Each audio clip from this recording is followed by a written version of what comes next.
Hey there, Hallmark Hot Takers, and welcome to episode 29 of season 3 of Hallmark Hot Takes with Heidi and Jason, where we watch, rate, and review all the countdown to Christmas movies from the Hallmark Channel. And we need you to explain the rating system for the 29th time this season.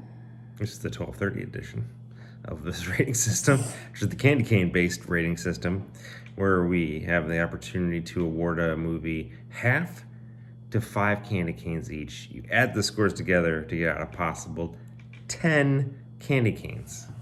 And that is based on how much we liked or disliked this movie.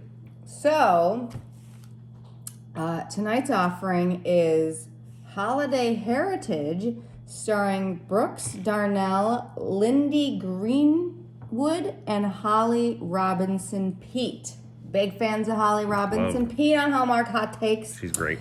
So I'm just going to jump into the rapid recap portion of the show. So meet Ella, a graphic designer who lives and works in Boston, who is going to go home for the holidays to the town of Marystown, Pennsylvania, to be with her family, her grandmother and her mother. Her grandfather is recently deceased. He passed away, I think, before Christmas the previous year. And so they didn't really celebrate Christmas, or they celebrate Kwanza as well. They didn't really celebrate either of those things last year. So she's looking forward to, reconnecting with her family. So she goes home. And you find out that her mother Micah and her grandmother Tess, who work at own a bakery together, there's some tension there, and we find out that Micah, Ella's mom, is planning on pulling up stakes in Marystown and moving to Chicago to start her own bistro. I don't know what she's going to do there. French bistro. She's always she can't handle the tension with her and her mom, and she just feels like she needs a change. And this, of course, is very upsetting to Ella because she doesn't want there to be tension between her mom and grandma. She has watched a video of her grandfather that she shot before he died about how important it is to keep the family together, and you have to always keep your family in your heart. So Ella makes it her mission to bring her mother and grandmother together and to try to talk her mom out of moving to Chicago. Enter Griffin, who is Ella's ex-boyfriend, who she ditched when she moved to Chicago, causing some hurt feelings there. She asks him for help in helping her mom and grandma via Christmas and Kwanza celebrations to kind of bridge their gap. And things are going reasonably well, and Griffin and Ella reconnect, and you find out that the day that she broke up with him, when she told him she was moving to Chicago, is the day that he was going to propose. Lots of still feelings there, obviously, so they clearly are reconnecting, but really the story is Micah and Tess. Ella finally kind of lays down the law and tells them that they need to talk about their differences.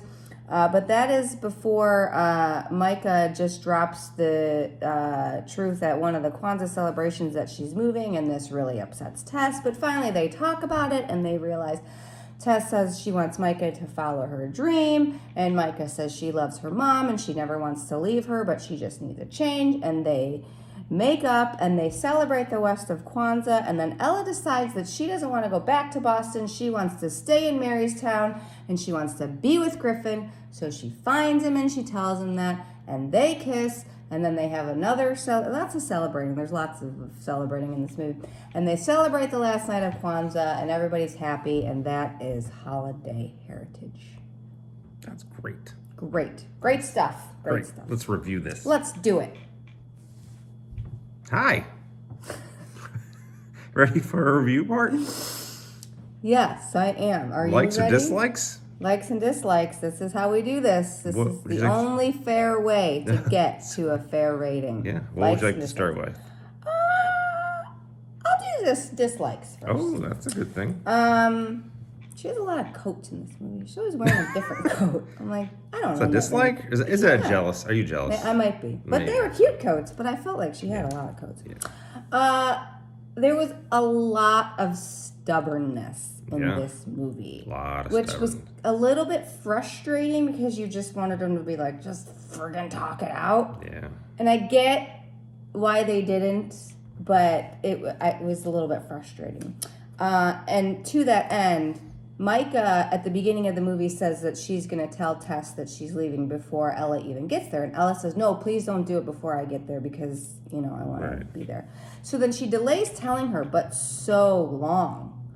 Yeah, it gets a little too much where it's like, you feel bad that she like drops it on her, but she's been being pushed off so many times of telling her that she probably feels bad of not telling her mom that she's leaving. Well, right, but then when Right. the other dislike is she told her at one of the Kwanza celebrations. It's supposed to be like this unifying moment, and then she just drops it on her mom with no warning at Yes. one of these celebrations, and I thought that was bad on Micah. I think it was too much. It was too much putting it off. We're talking. But that was not the time or the place. To Tess's point, you picked that time. Out of all the times you could have told her. Bad. Just get it done. Getting it done. Remember they were painting the building when it was snowing outside? Get that. You ever see them paint a house when it's snowing out? But there wasn't even any paint on the rollers. I didn't understand that. So it was Ella's friends were painting the side of this building, but they weren't actually. It was very strange. I didn't get it. Like that. I was confused at first because it wasn't clear that Griffin's parents had died until way later in the movie. Yeah. And he spends like Christmas Eve, Christmas Day, and all of Kwanza with Ella and her family. I'm like, does this guy not have his own family? No. But clearly he didn't, but we Answer's didn't know that, so it was a little strange. Answer is no. I really felt like, so when Micah and Tess finally had their talk, I was a little underwhelmed. Oh. I felt like it should have been a little bit more intense, and then I think the whole talk business was stupid because all it really talk was that she wanted to be heard and that she wanted to explore these different things, which could have happened in that city. But that's what I'm saying. Like, that's why there wasn't like really a need for her to move to Chicago. No, she was just upset because every time she's like, "Oh, we should try something new," and I was like, "No, we do this is traditional." how we've always done it. So she didn't get to do her own recipes and all that kind of thing. So like, you could carve up business there, or you could, I don't know. I mean, I know it's a small town, but she could open a cafe. It is different things. It was like right. a bistro. It wouldn't be a competing thing. Right. So yeah, I thought that was weird. So those were my dislikes. She's like, I'm gonna go to Chicago. So like, that's a huge jump too, right? Like Right. small town. What is this? Marystown, Pennsylvania. PA, where their bakery is doing well. It's in there, right? Yeah. To go to Chicago, like there's not 1,000 bistros there. Right. Like, And she it's has the money to do this. expensive to go move to Chicago. The logistics of this are an absolute nightmare. Doesn't we don't work. see Micah being very successful. No, she's an idiot. I feel like she should stay, Right. and she didn't stay, and I thought she should. I was very surprised she didn't stay, and after the daughter stayed. Right. Exactly. And I'm like, oh, maybe she could again, maybe just pitch this idea to her mom, and stay versus wasting all this money in Chicago on a bistro. Like, I get that I thought they did a good job explaining, she said to Tess or to Ella, I'm in my 50s and I've never done anything for myself. So I kind of got that. I get that she's never been out on her own because she's always been under her mom's wing. So I kind of got it a little bit, but like you said, I mean, it doesn't mean you have to move to Chicago. But you're in your 50s. I mean, you just got a little bit more left and you don't have to work at all. Like, why keep going? What do you mean? The grandma was in her 70s, I'm assuming, and she's still working. Because her husband died. She's got nothing else going on. Well, it doesn't mean just because you turn 65 doesn't mean you're going to retire. Well, you she don't know could. how much Micah's got left in the tank. She Yeah. could work till she's 80. Well, Anyhow, whatever. those are my dislikes. Yeah, I thought, yeah. The mayor early on complains about how they used to have town events or where everyone knew their name and everything. It's like, you're the mayor. Like, if you're upset that these things don't occur outside of Kwanzaa and Christmas, you do your job. Which was also weird because the grandfather was the former mayor who everyone sang his praises. So you would think that he would have been on top of that too. Right. Do your job. Do your job. Griffin. The mayor. What were your likes? I like the dead. So the message from the grave. Yeah, there was a from the grave message. And he's like pretty much to Ella, like the pressure's on you to keep this family together. So yeah. I love any kind of from the grave moments, and there were a couple of them. So that was great. I like the small town in Pennsylvania. That was great. I like the pyrotechnics at the tree lighting. Fireworks at the tree I lighting. That was great.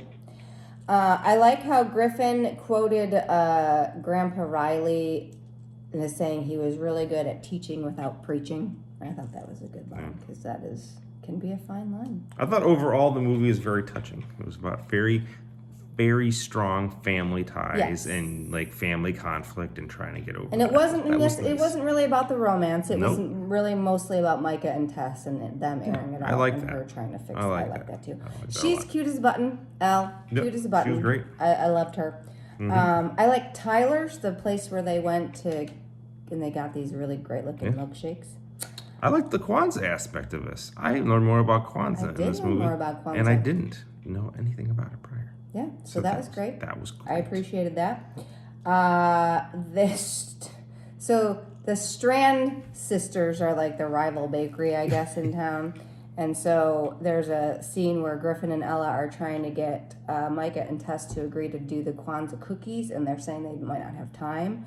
And Tyler's like, oh, well, if you don't do it, it's fine, because the Strands agreed to do it. And then Tess is like, well, if the Strands are doing it, then we're going to do it. Like, hell, they're going to use my dead husband's recipe for this. I thought that was pretty funny. They did a Jesus prayer in this movie all around the table. Yeah. I love that. I actually like Ella and Micah had a little fight in this movie, and I thought that was pretty good.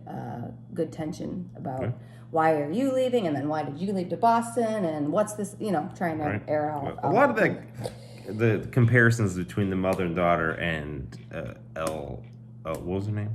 Ella and Griff. She's like giving it right back. The mom's giving it right back to her. Like, you're afraid of this. You're not taking on the conflict. She's like, well, you did the same thing. And she's like, yeah, I kind of did. Right. So I thought that was and then Ella. turner. I also liked how Ella realized just because you're going after your dream doesn't mean that you can't do that in your small town or whatever. You can. Your dream is wherever you feel at home and wherever your light is shining and all that horse crap. So that home is where the heart is. Yeah, and all that feel good stuff. And I liked that when the chips were down and they had to make these damn Kwanzaa cookies that they forgot all about because they were all fighting, the Strands showed up and helped out. Saved the day. So those were my likes. That's good. What about candy cane rating? I gotta say, so my dislikes, I actually ended up crossing some of them off because they got answered. Or turned into likes. Into likes, yeah. Yeah, that one got moved over. So I actually kind of liked this movie. Yeah. So I am prepared to offer it.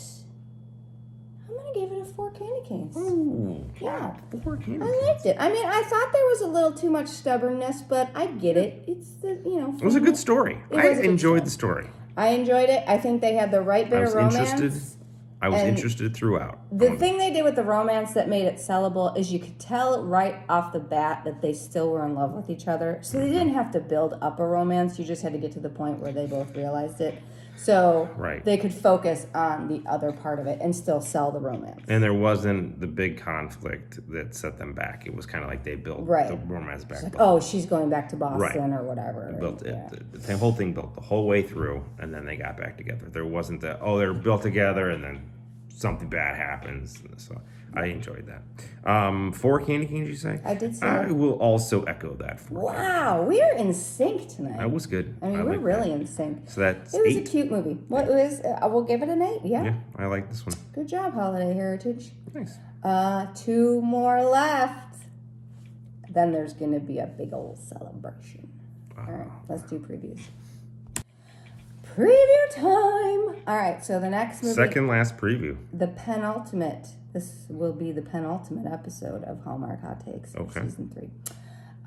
So 'Twas the Night Before Christmas, starring Tori DeVito and Zane Holtz. What's Tori DeVito from? She's from something. I know. Danny DeVito. No, she's from something I know. I don't remember. But anyhow, a former actress trying to break into directing tests her skills with a Christmas Eve courtroom production in which the true authorship of a famous poem, A Visit from St. Nick, is debated. This one looks interesting. The look previews look interesting. It looks different, so I'm kind of intrigued. So we'll see how it goes. Good 2 night. more to impress us, Hallmark. That's all you got. Make it happen. Good night. Peace.